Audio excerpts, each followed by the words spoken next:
Hello बच्चों, राम राम, नमस्कार, जय सिया राम।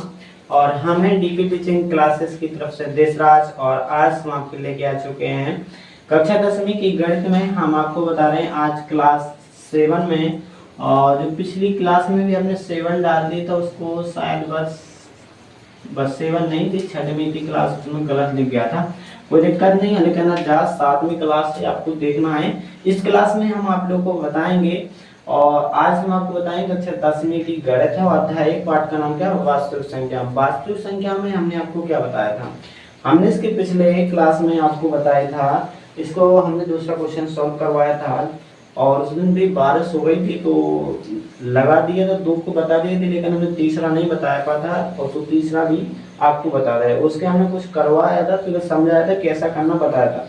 आपने नहीं लगाया हो, जिनसे नहीं बन रहा हो तो देख लो। ये तीसरा क्वेश्चन इंपोर्टेंट है, वेरी वेरी मोस्ट है, आप लोग देख सकते हैं। ठीक है, very very important most question है। इनमें से एक क्वेश्चन जरूर पेपर में आता है, 3 नंबर में आता है, जरूर से देख लें पूरा वीडियो। ठीक है, इसमें आपको क्या है, आवाज गुणनखंड विधि द्वारा पूर्णांकों के एचसीएफ एलसीएम ज्ञात करने हैं। तो जो क्वेश्चन बहुत मोस्ट है, तो वीडियो शेयर जरूर करें अपने दोस्तों के पास। ठीक है, जो कोई 10वीं में पढ़ता है उनके पास वीडियो को शेयर कर दो। और कक्षा 10वीं के लाना है, बहुत अच्छी वीडियो है, और आप लोग देखें जरूर। पेपर में क्वेश्चन देने में से एक जरूर आता है, आपने देखा भी होगा, आता है। इनमें से एक उदाहरण है आपका जो 6 72 120, जिसका ये भी आता है मोस्ट उदाहरण 4। और एमपी बोर्ड 2026 के लाने हैं भैया, मोस्ट क्वेश्चन लगवा रहा है भैया, जो वार्षिक परीक्षा में आपके लिए बहुत खास होने वाले हैं। ठीक है, तो आपको सबसे पहले इसको क्या करना है, वीडियो को लाइक करना, शेयर कर देना। सबसे पहले आपको क्या करना है, कौन सी विधि से लगाना, आपको क्वेश्चन में बोला गया आवाज गुणनखंड विधि। तो जब हम हल लिखेंगे, इनका सवाल लगाएंगे, तो पहला पॉइंट डालेंगे हम 12 और 12 15, और ऐसा उतार लेना पहले आपको क्वेश्चन पेपर में। मतलब जैसे आप हल करना पेपर में, आप तो लिखोगे, पहला डालोगे, फिर सब क्वेश्चन लिख लोगे, फिर हमें कैसे लगाना, आवाज गुणनखंड विधि से। फिर डालेंगे हम आवाज गुणनखंड विधि से। आप लोग अगर वीडियो शुरू से देखोगे तो आपको ज्यादा समझ में आएगा, बीच के बीच आपको समझ में नहीं आएगा। और ठीक है, तो आवाज गुणनखंड विधि से, चलो भैया इतना कर लिया। फिर हम आवाज गुणनखंड विधि से क्या करेंगे, इसके 12 के 15 के और 21 के क्या करना है, अपन को गुणनखंड करना है। क्या करना बच्चों, गुणनखंड। तो इसके क्या करेंगे, गुणनखंड। 12 के गुणनखंड करोगे तो 12 के गुणनखंड इस तरीके से निकालोगे आप लोग। 12 के इस तरीके से 2 से काटोगे 6, 2 से काटोगे 3, 3 से काटोगे 1। तो जो अभाज्य गुणनखंड लिख लेंगे, 2 गुणे 2 3 हो गए।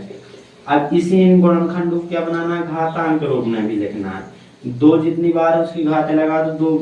2 कितनी बार है, 1 बार, 2 बार, 2 बार, 2 की घात 2। घातांक रूप बनाने हर संख्या 2 है तो 2 कितनी बार है, 2 बार, तो 2 लिख दो। गुणे 3 कितनी बार है, 1 बार, तो ये बन गया घातांक में। क्या बन गए, हाँ घातांक में बन गए। तो यहाँ पर 15 के करोगे तो आपके पास 3 गुणे 5 आएगा। क्या आएगा, तो इनको घातांक में बनाओगे तो 3 एकम 3, 5 एकम 5 आ जाएगा। 15 के कर लेना भैया, 15 के करोगे 3 से काटोगे 3, 5 से 15, फिर 5 से काटोगे 5 एकम 3, 5 आ रहा। फिर आप करोगे 21 से, तो ऐसे 3 गुणे 7 उसके आएंगे, तो 3 की घात 1, 7 की घात 1, तो इनके भी घातांक बना दे। आपने इतना काम कर लिया कि नहीं कर लिया, आपको इतना समझ में आएगा, नहीं आया, आया होगा जरूर, आया, आशा कर रहा है कि आया होगा। 12 के गुणनखंड जितने करने यहाँ पर लिख देना, 12 के जितने यहाँ भी लिख लिया, फिर उनको घातांक बना दे। घातांक कैसे बनाओ, जो जितनी बार हो उसको उतनी में, शॉर्ट में बता रहे हैं आपको, शॉर्ट करिए। जितनी बार जो संख्या उसको उसकी घात लिख दो। 2 कितनी बार है, 2 से 2 बार लिख दो। 3 कितनी बार है, 1 बार से 1 लिख। 3 में 1 बार है 3, 5 1 बार है 3 1 बार, 7 1 बार, सब लिख रहे। तो ये घातांक रूप में बन चुके हैं। अब अपन का एचसीएफ एलसीएम निकालने की आगे बारी। तो एचसीएफ एलसीएम कैसे निकालना है, और जी गुणनखंड आप पीछे भी रफ्तार में भी कर सकते हैं। आप लोग पेपर में सॉल्व है तो पीछे रफ्तार बनाना, वहां भी सॉल्व कर सकते हैं। आप यहीं पर आपके पीछ बगल पर खाली तो वहां पर भी कर सकते हैं। तो ठीक है ना, तो अब निकालना है अपन को एचसीएफ। तो अब एचसीएफ का निकालना अपन को, एचसीएफ को निकालना है 12 को 15 को या सीरो कोमा लगाओ, जब काय को 21 का, 12 15 21 का निकालने एचसीएफ। जब एचसीएफ की बात आए तो एचसीएफ की परिभाषा ध्यान करना, मतलब एचसीएफ होता क्या है। एचसीएफ दो या दो से अधिक संख्याओं की वहनिष्ठ गुणनखंडों में से, उभयनिष्ठ गुणनखंडों में से, उभयनिष्ठ गुणनखंडों में से सबसे छोटी घात का गुणनफल होता है। जो उभयनिष्ठ गुणनफल होता है, उभयनिष्ठ गुणनखंड, तो उभयनिष्ठ गुणनखंड मतलब जो दोनों तीनों में, यहाँ पर दो संख्याओं का मतलब दोनों में वो तीन संख्या, तो मतलब तीनों में उभयनिष्ठ होना चाहिए। तो भाई ये जो तीन ऐसे दिख रहा है कि तीनन में, तो तीन उभयनिष्ठ होगा। कैसे? तीन इस वाले में भी है, इसमें भी, इसमें भी, 12 में भी तीन और 15 में भी तीन और 21 में भी तीन और 12 के गुणनखंड में तीन आ रहा है, 15 के नहीं गुणनखंड में तीन आ रहा है, 21 के में भी आ रहा है। तो ये तीन का है उभयनिष्ठ। उभयनिष्ठ इसमें उभयनिष्ठ इनकी सबसे छोटी घात का गुणनफल एचसीएफ होता है। इनकी सबसे छोटी घात कौन है? 3 की घात 1 है, 3 की घात 1 है, सबके तीन समान है, बराबर है, तो 3 की घात 1 चार्ज होंगे। जैसा कही अपन जब सोई एक साथ, तो अपन एक चार्ज होंगे, छोटो है ही नहीं है, कोई बड़ो नहीं है ना, बराबर सभी जैसो है, बराबर ही है, तो एक है 3 की घात 1 ले लो। जो उभयनिष्ठ है वो ले लिया, और तो उभयनिष्ठ है नहीं है, तो 3 की घात 1 को 3 है 1, जितनी बार घात लेगा उसको एक बार लिख देंगे। 3 की घात 1 लिख दो, इसको 3 की घात 1 है तो एक बार, 3 की घात 2 होती तो 2 बार लिख देते, गुणा में उनको आंसर आ जाता, गुणा कर देते। तो 3 की घात 1 है, एक बार लिख दो, सो 3 को, और अब निकालना बना एलसीएम, तो एलसीएम डालेंगे ऐसे ही, तो 12 लिखेंगे, 15 लिखेंगे और 21 लिखेंगे।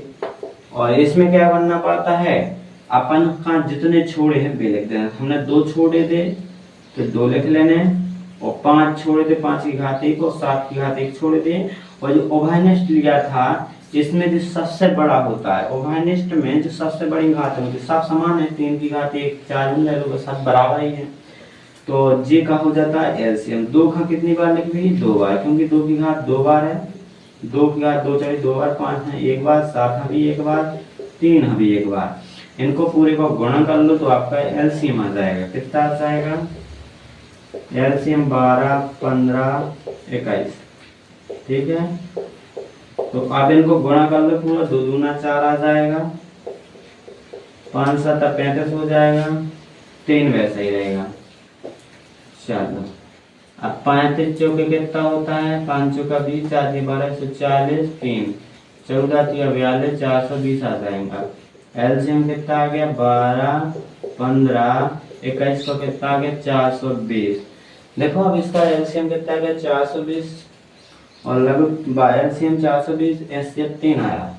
और लिख देना, कहता है एचसीएफ एलसीएम कितने आ गए, वैसे ही कर देना, इसको उत्तर इधर कर देना, इसका उत्तर जी आ गया, बस हो गया।